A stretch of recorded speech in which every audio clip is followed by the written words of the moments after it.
মাশাআল্লাহ, আপনার মেয়েটা অনেক সুন্দর, কিন্তু বাসার ভাই এত সুন্দর মায়াটা ল্যাংড়া হইলো কেমনে? ছোটবেলায় স্কুল থেকে ফেরার পথে একটা অ্যাক্সিডেন্ট করে। একটা প্রাইভেট গাড়ি ওর পায়ের উপর দিয়ে চাপা দিয়ে চলে যায়। তখন থেকে মেয়েটা আমার অচল। আমার মেয়েটা অচল বলে কি আপনার বাড়ির বউ করে নিতে কোনো আপত্তি আছে? আরে না না না, কোনো আপত্তি নাই।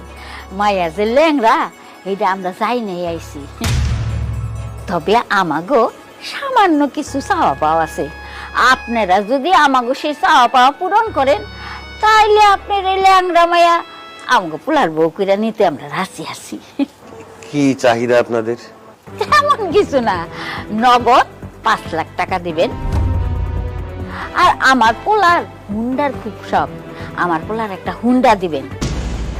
আর আমার লোকে স্টার প্লাস এখনের খুব শখ, আমি আবার স্টার প্লাস দেখি তো, ওই 21 ইঞ্চি একটা রঙিন টিভি দিবেন। বাসার ভাই মায়ারে হাতে গলায় কানে 5 ভরি সোনা দিবেন।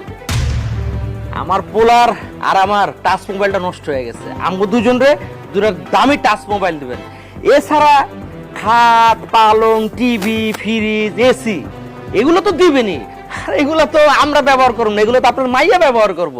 মুরব্বী, একজন মানুষ তার মেয়ের নিয়ে একটা বিপদে পড়ছে, তার অসহায়ত্বের সুযোগ নিয়ে আপনি যা খুশি তাই চাইতেছেন। আপনার কি বিবেক বলে কিছু নাই? আপনি কি ছোট লোক নাকি? এখানে আপনি আপনার ছেলের বিয়ে করাইতে আসছেন, নাকি টাকা পয়সা সম্পত্তি জমি জমা হোন্ডা মোবাইল স্বর্ণ এগুলোর বিনিময়ে পোলারে বিক্রি করতে আসছেন? এই তুমি চুপ করো, তুমি এত কথা কও কেন? হ্যাঁ, তুমি হলো বাসার সাহেবের বাড়ির কাজের লোক, চাকর চাকরের মতো থাকবা, আমার মুরব্বিগো কথার মধ্যে না গলাবা না। মানিক ভাই ঠিকই কইছে, আমার আব্বারে পথে বসায় এত কিছু যৌতুক দিয়া আমি এই বিয়ে করুম না। আব্বা, তুমি ওনা করে যাইতে বলো, আমি এই বিয়ে করুম না। তুই বিয়া করবি, তুই বউ সাজবি, তুই স্বামীর সংসার করবি,